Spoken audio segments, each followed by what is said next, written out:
Check out carmarshal.com. The link is in the description. They help support us.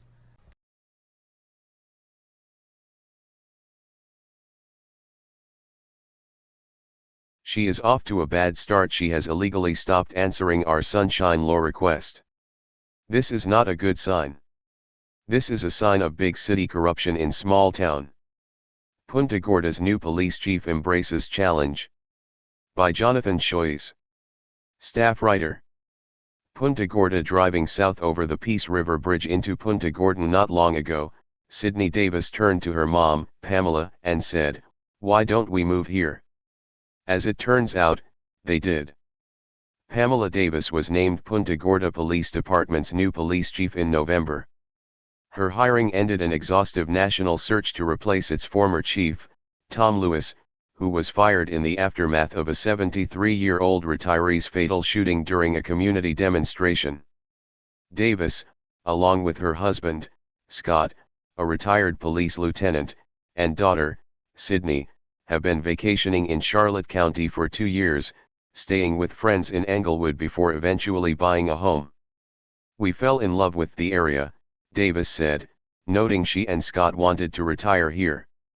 "We've been in Punta Gorda, through the city, and loved it. The people here are fantastic. And when the job opened up, I said, I can't pass this opportunity up. It just felt right. I felt it was a good fit for me," added Davis. Most recently, Davis, 47, was the director of the Professional Development and Training Academy for the City of Baltimore Police Department. She was brought in to help reform the training program. Before that, she served 23 years with the Anne Arundel County, Maryland, Police Department, working her way up from patrol to deputy police chief. In 26 years of service, Davis' skill set includes professional development and training, administration, patrol, investigations, crisis intervention, internal affairs, labor negotiations, and community outreach. Punta Gorda's new chief of police, Pam Davis, talks with the Sun's editorial board. Sun photos by Sue Paquin. In Baltimore, she commanded 65 sworn and civilian staff members, and was responsible for training 2,500 sworn personnel and 300 police officer trainees a year. She led over 720 officers at Anne Arundel County. Davis' past 2 posts are markedly larger than her new one, in which she'll lead 34 police officers. The embattled Punta Gorda Police Department cut 7 officers after Mary Knowlton, a retired librarian, was shot and killed by former K-9 officer Lee Coell during a Chamber of Commerce event in 2016. Lewis was acquitted of culpable negligence this summer, but later fired by the city, citing safety concerns. "After we concluded our interviews with our 8 candidates, Pam was my number 1 choice. Right off the bat," City Manager Howard Koenig said. "Her background speaks for itself. We met a lot of good people with a lot of good backgrounds. She has a genuine demeanor, is down to earth, a good communicator, and somebody that will be able to re-energize a good department."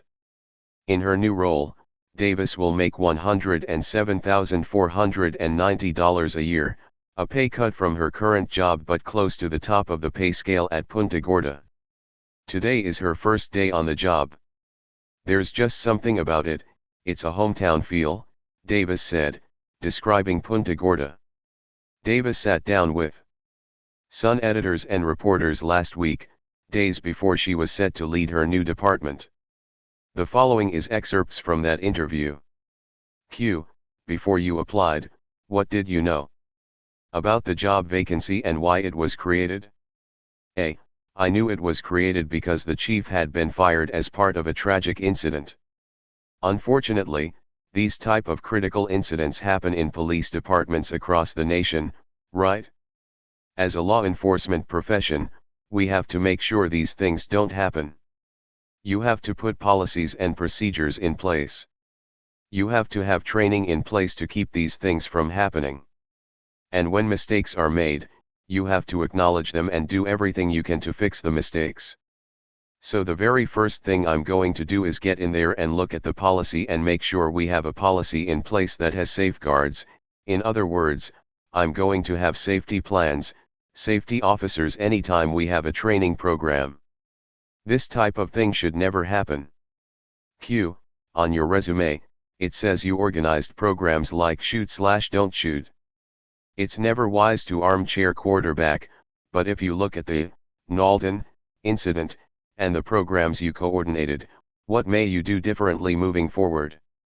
A. You're right, I don't want to armchair quarterback. But what we did in Baltimore was place signs everywhere. The areas where we were doing our training programs were cordoned off. The signs say, no live ammo, no live firearms. We search everybody that comes into that particular training area and we have a safety officer. That safety officer searches everyone, who is not part of the training exercise and observes everything that is going on. Should something look wrong, the safety officer would call a stop to the training. That's the kind of things I will be putting in place. Q. As you rose through the ranks in your career, what best prepared you for your career at Punta Gorda Police Department? A. At Anne Arundel County, I was in patrol, K-9 unit, Criminal Investigation Division, and as I got promoted, training was one of my first big commands. When it comes to looking at big picture things as I grew in the department, I was able to do a fellowship with the Police Executive Research Forum, PERF, a nonprofit organization based out of Washington, D.C. Basically, they do research throughout the country, and they research national best practices in law enforcement. They make recommendations on best practices, use of force, training, and policies and procedures. I did that for a whole year. I got a chance to see what good agencies were doing, as well as the bad, and then learn from that. I also, for 3 months, was the acting chief at Anne Arundel County Police Department, running an agency of about 710 officers and a population of 550,000. It was everything from an urban area to very suburban, farm-type area. It was a high-crime area to a no-crime area. It very much prepared me to take a job as a chief. Q. Punta Gorda, in some sense, is like a vacation town. It's not a high-crime area. It's a small community, small force. What do you think the Punta Gorda Police Department needs the most right now? A. I think stability right now is what they need. They need that permanent leadership. That stability of feeling like there's direction now. They have good expectations. They want to move forward and have some positive things going on. I'm very much a community-oriented type person, and I believe that's a top-down type of thing. Every level has to buy into that. I like the officers to have autonomy when it comes to being out there and being problem solvers. I want them out in the community, working with community members and solving problems together. And I want the community to know the names of our officers that are out patrolling their area. You'll hear me use the words, procedural justice. What I mean is I want the officers to treat the citizens with respect and dignity. I want them to let people have a voice when it comes to encounters that they're having with each other. And when they're making decisions, they're making them based on facts, not opinions or biases, and that they're fair and trustworthy. At the same time, that has to be practiced internally, because if it's not, it's hard to expect your officers to go out and practice it on the streets. Q. Tom Lewis, one of his strengths was being in the public eye. Is that something you're comfortable with? A. I do. And I want to involve them. It's important we have their input. Police can't solve everything ourselves. We don't even know what the problems are if we're not talking to the community. And they want to feel that they have access to the police department. And I want them to have access to the police department. Q. In talking with community members, and current police department staff in the interview process, what concerns about the department were shared? A. Actually, most expressed they felt the department was good. A lot of them felt the morale was low because of the negativity surrounding them and what's being said about officers, in general, in Punta Gorda. They, personally, feel their department is good and wanted to know how I can move them forward and shed a positive light on the department itself. And my answer?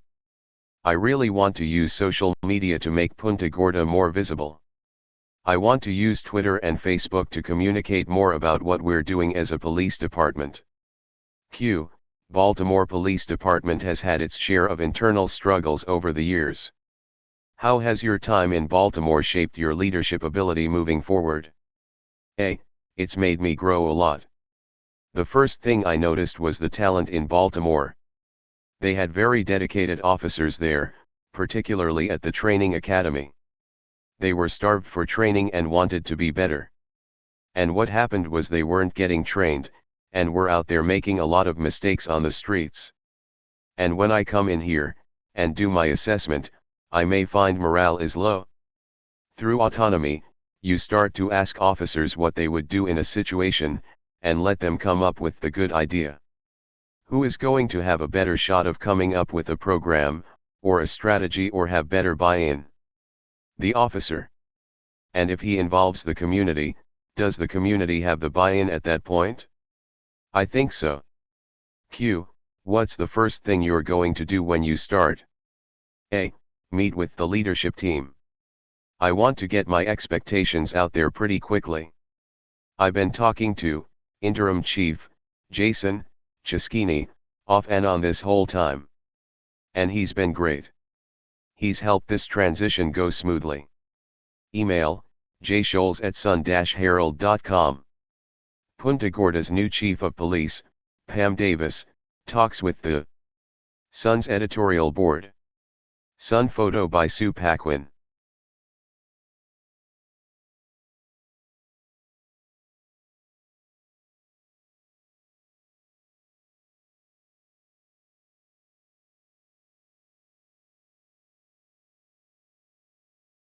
All new on Wink News at 6.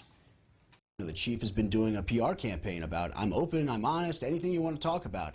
Well, he doesn't want to talk about these other incidents. He didn't release these other incidents until you had to go digging through like a madman to find them.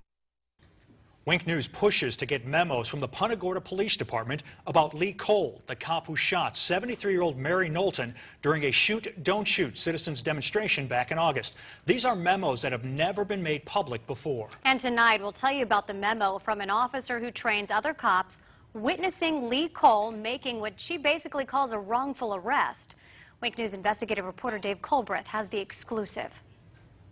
This sort of stuff should be unacceptable in any law enforcement agency. He was a one-man wrecking crew in Punta Gorda, and nobody tried to stop him. Is he fabricating things?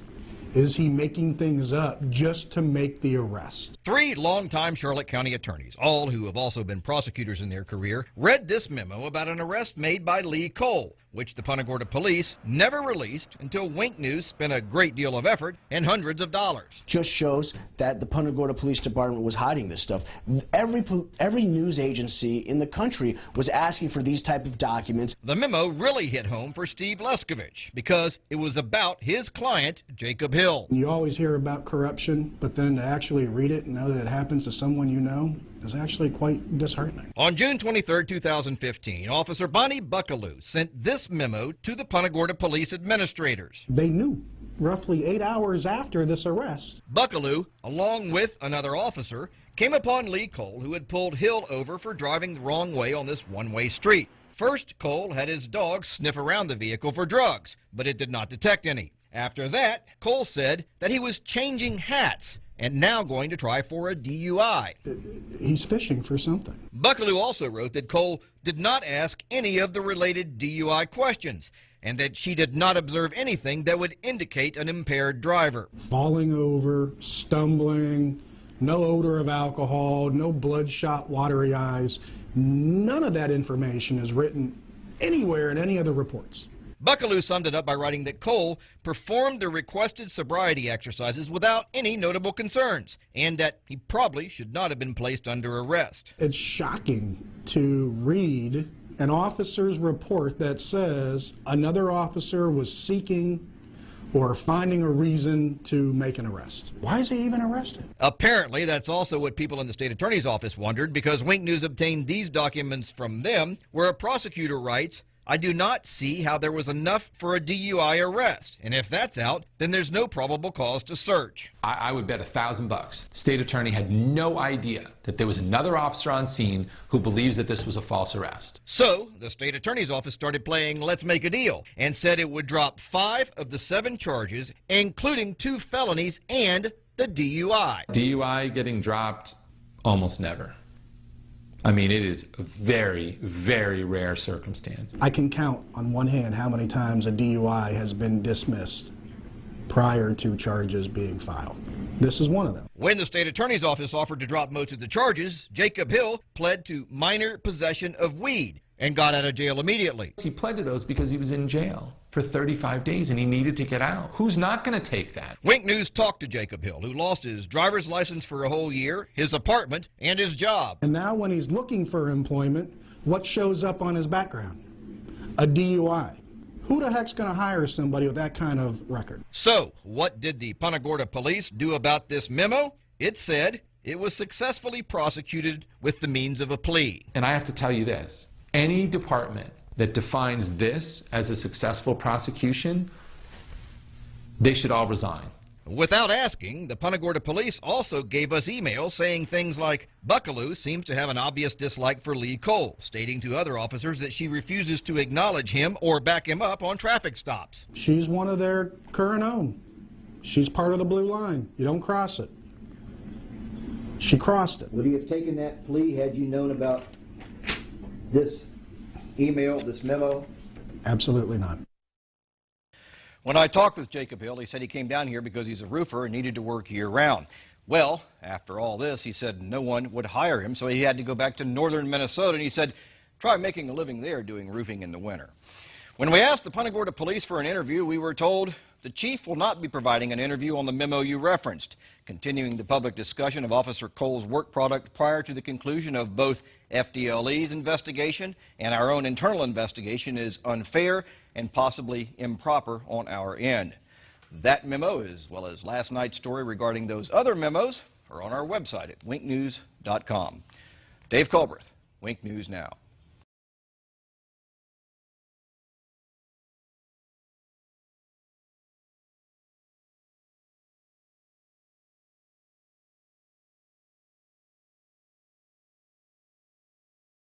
I think that that was a sign of just arrogance. I mean, you don't need to double and triple check yourself. You don't need to have other people double and triple check you. You don't have to have a procedure in place. You don't have to make sure. Like, all of those things just make me sick to my stomach. On August 9th, 36 people watched as a Punta Gorda police officer shot and killed a woman during a Citizens Academy demonstration. Officer Lee Cole's still on paid administrative leave after the death of 73-year-old Mary Knowlton. But could it have been prevented? Tonight, only Wink News has memos that were not in Cole's personnel file. After weeks of requests and hundreds of dollars spent, Punta Gorda police finally gave us those memos with allegations of bad arrests, insubordination, and policy violation. Wink News investigative reporter Dave Culbreth has the details.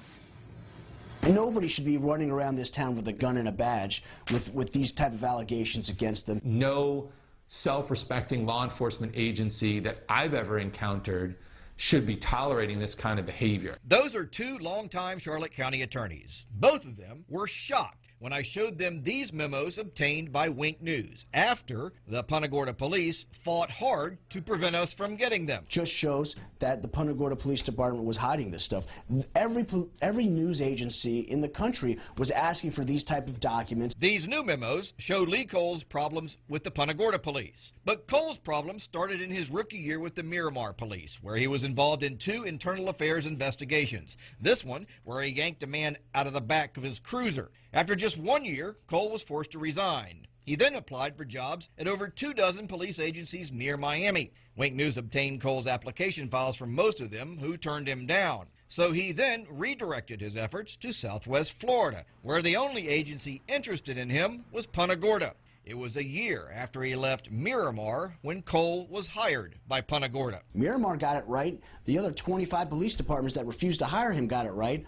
Punta Gorda got it wrong. Cole's personnel file with the Punta Gorda police shows many positive things he's done. But then there's these newly obtained memos that were not in his personnel file. When you hire somebody that was asked to resign from a different police force, they should be on thin ice. The first incident Wink News discovered is depicted in this memo. It was February 4th, 2015, when Cole accidentally discharged his taser at home. He was never disciplined. To have an officer not check his taser before he does a spark test, that is Barney Fife stuff. On October 23, 2015, a supervisor, Thomas Kagan, wrote this memo saying Cole was insubordinate to him and questioned his authority. I think that him being insubordinate to his lieutenant seems to kind of go along with all of the other misconduct that he's alleged to have engaged in, because, you know, each one of those is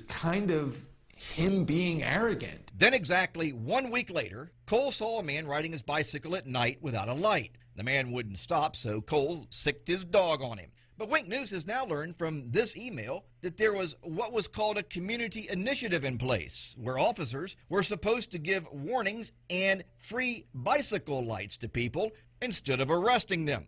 The Punta Gorda police ultimately settled with the man for $60,000, and over $120,000 worth of medical bills were written off by a hospital. The Punta Gorda police also hired an expert who determined that Cole did not do anything wrong. I don't care what they say, you know, him allowing that dog to rip the chest wall out of a man who was driving without lights on a bicycle, that's insanity. The dog bite issue got attention around the world, and Cole said he was receiving death threats. So he improperly accessed the state computer system to remove his name from public records. He got a slap on the wrist from Chief Tom Lewis, who, ironically, illegally accessed the same system himself 5 years earlier and got suspended. As an attorney, I mean, the Florida bar would be smacking me around something fierce, because you can't just engage in constant misconduct. He's got 5 or 6 incidents of serious misconduct.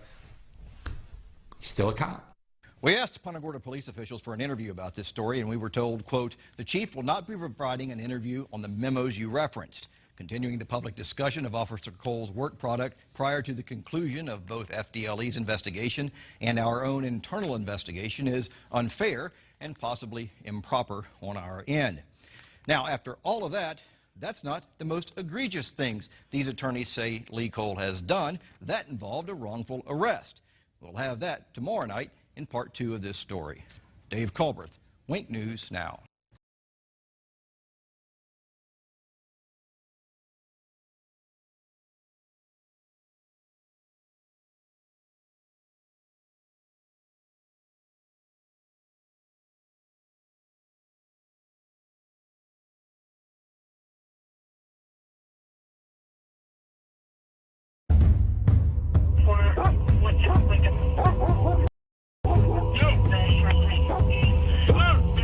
No.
these drugs and stuff like the German jails. They would have, we got 7, I'm a Canadian originally, we got 7 times more. Will you do me a favor? What's that? If you want to record me, I have no problem with that. Right. But this is not a public building. Last time we were here, we already discussed it. They said we could. But there are other people here that may not know that you're recording them. Okay, last time I was here, I asked if I could record, they said yes. I have no problem with it. Right. I believe the facility is probably in the same mindset as they were last time. But just out of common courtesy, let people know they're being recorded, please. You're being recorded. Well, wait, everybody's here. You have to let them know too. Are you running? He doesn't answer questions, I'm sorry. Answer questions? No. You just did. You did. If you have any questions for me, you can talk to my attorney, Kevin Shirley. I gotta meet Kevin, man. He's popular, house. man. He is popular. No, but he was the lawyer for the guy that sold when I bought my house 18 years ago. You want me to sit here next to you, buddy? Yes. Thank you. Anyhow, should be interesting. Good. You're from you're PUNTA GORDA? Oh, did you meet him yet? So am I. Now, tell me you were Canadian. This is John Sircan. This is Ian. This is the guy that's doing all the filming, going for public records requests and stuff. Oh. They like him. They like him so much they trespass him. They do. I'm very popular. What was the latest video on? Looking for a trespasser. Jim Mello. Oh, Jim Mello was trespassed from some real estate office for causing a disturbance in there. Mm-hmm. Oh, yeah. And the only record you got was 2015. Was that the one? Yeah. Oh. But they were giving the other guy like a hard time about getting the record, so I had to go down there and straighten those things out with him. Yeah. Hey, Tom, and by the way, we tried to get L.A. Daniels and the black people to come today. I'm totally serious. Totally serious. I said, let's meet here and have a conversation. It's a shame. It is. So. The meeting's canceled. Maybe next month. It's going to be the same time, same place? The meeting's canceled? Yes, sir. Why? Well, we're the community. Feedback from the Traybue Woods community. We can't be part of it. You're not members of the Traybue Woods community, no. Oh my God, that's a good point. You got your number. You just told me it's a meeting to discuss in the community, and now it's canceled. Yeah. Wow. But seriously, I really appreciate you gentlemen. No, but you told me a few minutes ago it's here to discuss a community discussion meeting, and now it's canceled. Meeting's canceled, yes, sir. Because I thought it was a community discussion meeting. That's what you told me a few minutes ago. Yeah, we're members of the community. We like to be heard. I appreciate it. Thank you guys for coming. When will Cole face justice? Will Officer Cole ever face justice, Mr. Lewis? That's a great point. Ask again. Will Officer Cole ever face justice, Chief Lewis? What about Officer? What about Tom Lewis?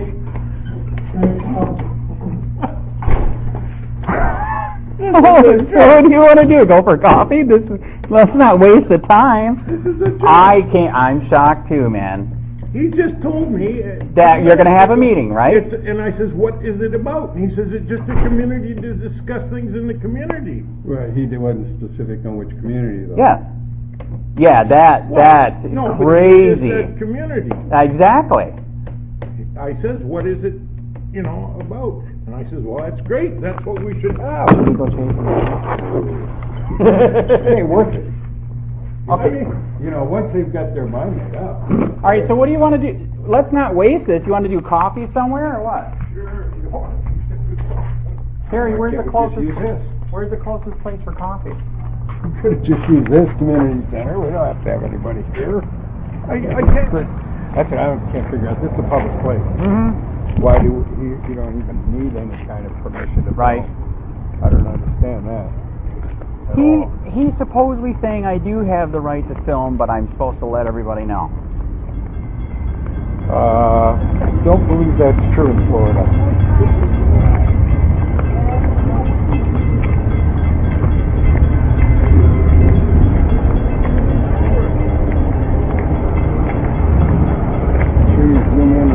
God we trust part. I'd like to find out what God they're talking about. That is true. What kind of trust is that? So Ian, let's not waste it. Let's do coffee somewhere. Wait. All right, let's. So John, you want to do coffee somewhere then? Where's the closest? Hey, I'm shocked too. Totally shocked. I'm totally shocked, man. So what do you want to follow us or? Yeah, I'll follow you. All right, we're down here. I'm in the white convertible. Okay, I'll follow you.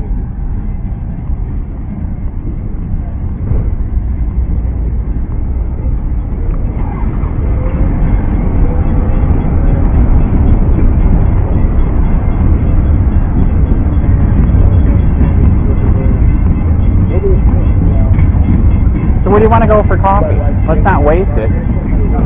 Whatever you decide, it's perfect. Yeah, I'm just easy to get along with, man. He just shut the meeting down. He said we're not from the community, so he canceled it. So let's not waste it. What you want to do? Let's do coffee somewhere. I'd give it about 2 or 3 minutes. These two just showed up for the meeting. I know.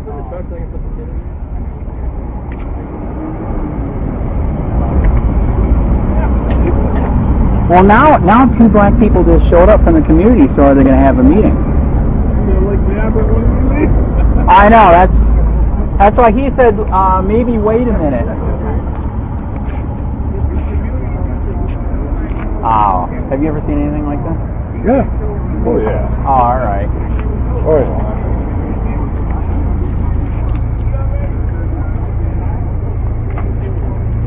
Are you here for the meeting? Are you here for the meeting?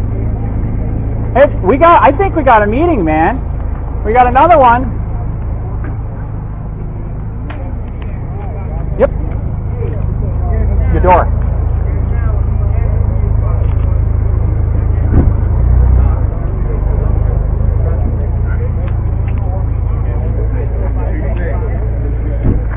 Okay, he still canceled it? All right, can I give you my card then? Hey, the reason why I showed up and the reason why he's freaking out, I unfortunately experienced the corruption here myself. So 3 years ago, I started Charlotte County COPWATCH. I was the guy that was in the newspaper and all 3 channels where they illegally looked me up on the David system. Not to bring me flowers, but to do bad things because I'm exposing the corruption here. So that's why I think I'm shocked. He shut it down. So we need cops. You know we need cops. I know we need cops. We're trying to show people that we're here. You can hold them accountable. You can do different things. You know what I mean? Is it all right if I give you my business card? All right. So in 3 years, by the grace of God, I'm a Christian. The YouTube channel went nuts. 40 million views. 38,000 subscribers. In fact, I'll even give you my regular card. So I'm sorry that he did this. We seriously are here. We need police, but we were just here to let you guys know that we're here. If you ever have, if you ever need any help, investigating anything, or if you need a story put out, because internal investigations won't do anything. We were the ones that helped break the dog mall story. We're also the ones that did in Collier County, 7 sheriffs beat the crap out of a white guy. He was in the hospital for 3 days. We broke that story. So we really are trying. Okay. We're trying to help. And sorry that it shut. We are shocked that he just killed it like this. Okay. So what was your name? Reverend Brown. Reverend Howard. Please get a hold of me, man. Do you guys got a card? I'm shocked. I really, really am. This guy right here, John Surcan, he helps the homeless over in Charlotte County. So he's going to let you guys know that he's here too. So he helps people there. In fact, you know what's crazy? He's the one that the guy that supposedly got away from the sheriff at the water and hung himself. That's his landlord. He knows the guy. This wouldn't have happened. Like the guy said, he knew the guy. He didn't hang himself. You know what I mean? 65. So, anyways, I'm sorry that it bombed out. All right.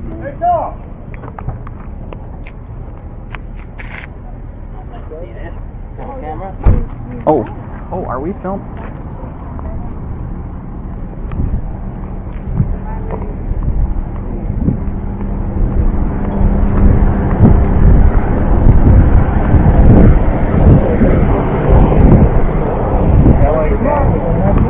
Yes, he was supposed to be. That's what I told him. So why don't you want to leave with us? L.A. Daniels. Do you not value our opinion? All right. Is Officer Cole ever going to face justice, Mr. Lewis? Why, who are you with? Just a regular person? That's fine. I don't answer questions. I'm a regular person. Hey, Andrew, I wanted you to meet David. This is Dick's friend. Okay. Andrew, who are you, a regular Andy. person? COPWATCH? No, I actually am. I'm not a regular person? Careful! Careful! Hey, let's not waste this. Let's do coffee. What's the closest thing to here for coffee? Here's my card. Because Sir Can's here and everything. You didn't even get to meet him. He helps the homeless in Fort Charlotte. Oh, okay. How you doing? Hi. Hi. How you doing? Yeah. Okay, where's the closest place for coffee? See you later, man. It was a short meeting. Sorry, I didn't get more time. I'm not sure. Let's go over here and we'll all talk. All right, John, we're gonna discuss over here what we're gonna do. But be careful for those bike racks. You almost got it.